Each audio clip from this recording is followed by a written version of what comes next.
Philippot. Merci et bravo à vous et bravo à tous les intervenants qui m'ont brillamment précédé. Merci et bravo à Maître Divisio, Virginie Télène, Marie, Ouba, Alexandre, et puis qui était en audio également, Docteur Delépine, Jean-Frédéric Poisson. Ça n'est évidemment qu'un début. On n'est pas, on nous dira, dans un sujet d'actualité brûlante. Moi je crois que nous le sommes, parce que la vie est toujours un sujet d'actualité. Et que notre devoir, et nous y sommes, c'est d'être là, c'est d'être debout. C'est de nous dire que quand on nous veut résignés, couchés, absents, soumis, nous avons ici un très sain réflexe de résistance. Et sur cette place en particulier, où nous avons lancé tant et tant de combats, de manifestations, devant ce ministère de la Santé qui effectivement est en train de devenir un ministère de la honte et de la mort. On parle ici d'une rupture anthropologique majeure, qui ne peut pas se faire sans y réfléchir sérieusement, profondément, et sans consulter les Français. S'il y a bien un sujet sur lequel on pourrait imaginer un référendum, c'est celui-ci. C'est celui-ci, car les Français ont le droit d'être informés, de débattre, de donner leur avis. Et ça permettrait de retirer ce sujet des mains de députés qui sont absents la plupart du temps ou qui veulent voter à la va-vite pour partir le plus vite possible en vacances. Vous me direz que c'est un petit peu cynique de dire ça, mais non, non, c'est la stricte vérité. Je dirais rupture anthropologique, car elle l'a été dans tous les pays où ce type de loi, suicide assisté, euthanasie, ont déjà été mises en place. À chaque fois, l'ambiance dans la société change brutalement. Louis Bouffard, je ne sais pas si vous le connaissez, il était passé notamment sur CNews, qui est un jeune homme qui est victime de la maladie de Duchenne. Il est passé fin mai, il y a quelques semaines, sur cette chaîne, et il avait déclaré ceci: pour ceux qui sont comme lui, dans la vulnérabilité, cette loi est une violence absolue. Et il avait ajouté cette phrase, cette formule magnifique: même en fin de vie, il y a encore de la vie. Car, ne nous y trompons pas, ça n'est pas un droit à mourir qui sera ici créé, c'est une pression insupportable qui conduira vers un véritable devoir de mourir. Une pression insupportable qui pèsera sur les épaules d'un nombre considérable de nos compatriotes. Une fois que la boîte de Pandore est ouverte, les dérives sont systématiques. C'est ce qu'un article du Point qui était publié en 2024 appelle le difficile encadrement des dérives. Alors je vais vous parler de ce difficile encadrement des dérives. Aujourd'hui aux Pays-Bas, un mort sur 16 l'est par euthanasie ou suicide assisté. Un mort sur 16. Dans ces pays-là, il n'y a pas, je l'ai vérifié, de baisse des suicides. Parce que parfois on nous dit,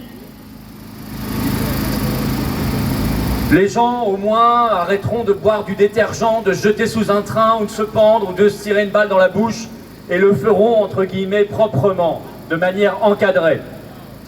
Eh bien c'est faux.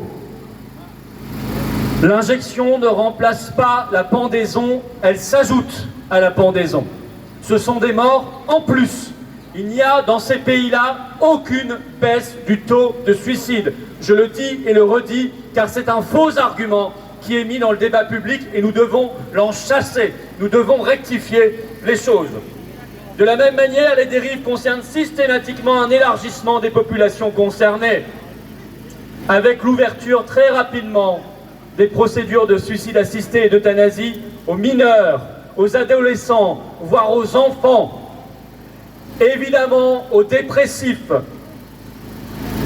Et ce sont là quelques dérives qui expliquent que nous arrivons à ces situations terribles. Je vous en donne une, mais il y en a foison. En 2023 en Belgique, ça a fait la une de certains journaux. L'injection d'une femme n'a pas fonctionné. Elle a été, je cite, finie, en étant étouffée par un coussin.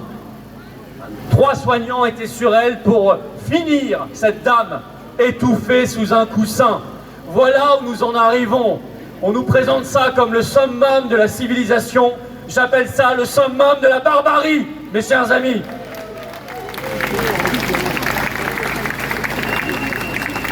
Systématiquement encore, dans les pays où ce type de loi existe, il y a à chaque fois un sous-investissement dans les soins palliatifs et dans le soin en général. Systématiquement, quand une loi de suicide assisté ou d'euthanasie est votée, il y a moins d'investissement ensuite dans le soin et en particulier dans le soin palliatif. Il y a déjà de terribles dérives dans la loi qui est proposée au vote en France. En particulier, et plusieurs des intervenants avant moi l'ont évoqué à raison, le terrible et honteux délit d'entrave qui punit la compassion, la solidarité, l'élan du cœur, de 30 000 € d'amende et de 2 ans de prison. Dans quelle société vivrons-nous si nous acceptons cette dérive-là? Mes chers amis, moi je ne veux pas vivre dans ce type de société et je ne veux pas que nous léguions ce type de société à nos enfants et à nos petits-enfants. Jamais! Fondamentalement, faites-vous confiance, en toute conscience, faites-vous confiance à Macron et aux macronistes pour prendre en charge ce genre de sujet qui touche tellement à l'intime. Pour ma part, pas du tout. Ces gens-là nous ont montré, année après année, le peu de respect qu'ils avaient pour la vie. Ce sont ces gens-là, et en particulier ce ministère-là, qui ont géré la problématique des injections ARN messager, qui ont géré la problématique et le scandale du Rivotril dans les EHPAD. Ce sont ces gens-là qui ont enfermé pendant des mois et des mois nos anciens qui n'ont pas pu voir leurs proches et qui parfois en sont morts de chagrin. Ce sont ces gens-là qui ont décidé que des gens étaient enterrés sans même que leurs proches puissent être là pour leur dernier moment et leur départ, leur grand départ. Nous avons accepté, ils ont mis en place, ils ont imposé ce niveau cruel d'inhumanité. Alors, de grâce, ne leur faisons plus confiance. N'imaginons pas que du jour au lendemain, ils vont devenir humanistes. Ils ne l'ont jamais été, ils ne le seront pas. Ces gens-là n'ont pas un cœur là, ils ont un compte en banque, c'est tout ce qu'ils ont.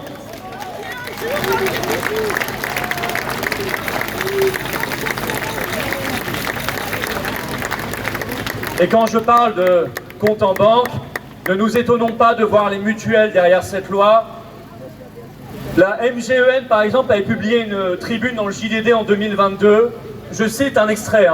Allons à la conquête de nouveaux droits. Le sujet de la fin de vie est d'abord une question de dignité et de liberté individuelle. C'est marrant parce que la liberté individuelle, ça les intéressait beaucoup moins pendant le Covid et pendant l'injection. C'était pas là une de leurs préoccupations. Vous pouvez encore trouver une autre tribune, celle de Thierry Baudet qui, en 2020, présidait la mutualité française, qui regroupait 426 mutuelles de toute la France et qui plaidait pour une loi d'aide active à mourir. Ça n'est pas surprenant. C'est une industrie de la mort qui se met en place. C'est une vision comptable et financière qui domine, qui ne voit pas des hommes et des femmes, mais des charges financières, qui ne voit pas des vies, mais des lignes budgétaires, pour qui il n'y a pas des cœurs et des âmes, mais des pourcentages et des numéros. C'est ça la réalité de ceux qui nous dirigent, qui nous gouvernent. Ils ne voient pas ici une assemblée d'hommes et de femmes, ils ne voient que des chiffres, ils ne voient que des économies, ils ne voient que des lignes budgétaires. Eh bien nous savons que nous sommes bien plus que cela. Il y a ici des cœurs et des âmes, il y a ici des hommes et des femmes, il y a ici des gens qui veulent vivre et qui savent ce qu'est le prix de la vie. Et nous sommes de ce monde-là, de ce monde encore vivant. Il y a 40 milliards d'euros à trouver, nous dit Bayrou. Eh bien, l'aide à mourir, sera une réponse budgétaire et comptable à ce calcul de boutiquier. Ça n'est pas un fantasme puisque c'est calculé. Au Canada, par exemple, où la loi existe depuis une dizaine d'années, la direction parlementaire du budget en 2020 avait chiffré dans un rapport le gain financier, je cite, de la loi euthanasie, 149 millions de dollars canadiens par an en moins pour les charges provinciales de santé grâce, écoutez bien, à une baisse des coûts des soins palliatifs et de prise en charge des affections de longue durée. Je crois qu'on ne peut pas être plus clair. On ne peut pas être plus clair. C'est chiffré de manière froide et mécanique. Fabrice Divisio l'a dit, Virginie l'a dit, tout le monde l'a dit. Les gens veulent d'abord vivre dans la dignité avant de mourir.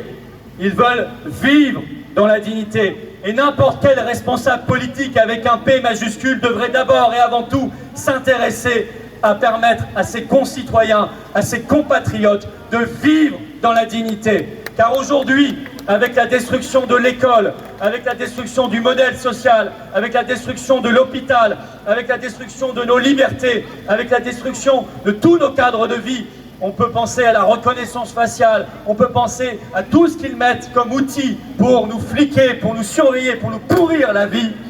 Évidemment, ils font tout pour rendre la vie plus difficile. Je pense qu'il faut faire exactement l'inverse, permettre à nouveau aux gens de souffler, d'être heureux, d'être joyeux, de remettre un peu d'espoir et d'espérance dans une société française qui est plongée sciemment dans la désespérance. Nous ne sommes pas des vendeurs de peur. Nous n'avons jamais acheté leur politique de la peur.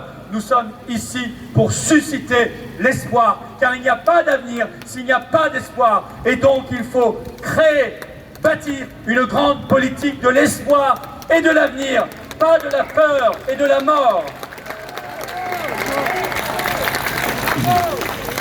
Ainsi, nous proposons une grande loi d'aide à vivre. Aujourd'hui, il y a encore 20 départements en France sans soins palliatifs. C'est là qu'il faudrait mettre le paquet. Au lieu de continuer à fermer des lits dans les soins palliatifs et à l'hôpital, 100 000 lits fermés ces 20 dernières années à l'hôpital, et ça continue, et ça accélère même. Il faudrait inverser cette dynamique, remettre de l'humain dans les soins, dans l'hôpital, bien mieux considérer nos soignants, bien mieux les traiter, bien mieux les considérer.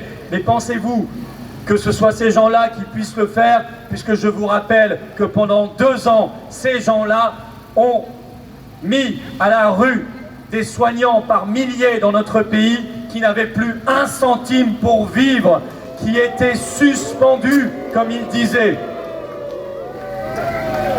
Aujourd'hui, il faut 3 à 6 mois pour avoir un rendez-vous chez un médecin de la douleur. Ça n'est pas digne, c'est là qu'il faut mettre le paquet. Aujourd'hui, il y a un sous-investissement chronique dans la psychiatrie et la pédopsychiatrie. C'est là qu'il faut mettre le paquet. Il faut accompagner les familles, il faut aider les aidants, il faut aider les personnes en situation de handicap, leurs proches, leurs familles, leurs aidants, alors qu'elles se retrouvent tellement isolées, tellement abandonnées, parfois obligées de partir dans d'autres pays parce qu'on ne trouve pas les structures adéquates dans notre propre pays. Quelle honte!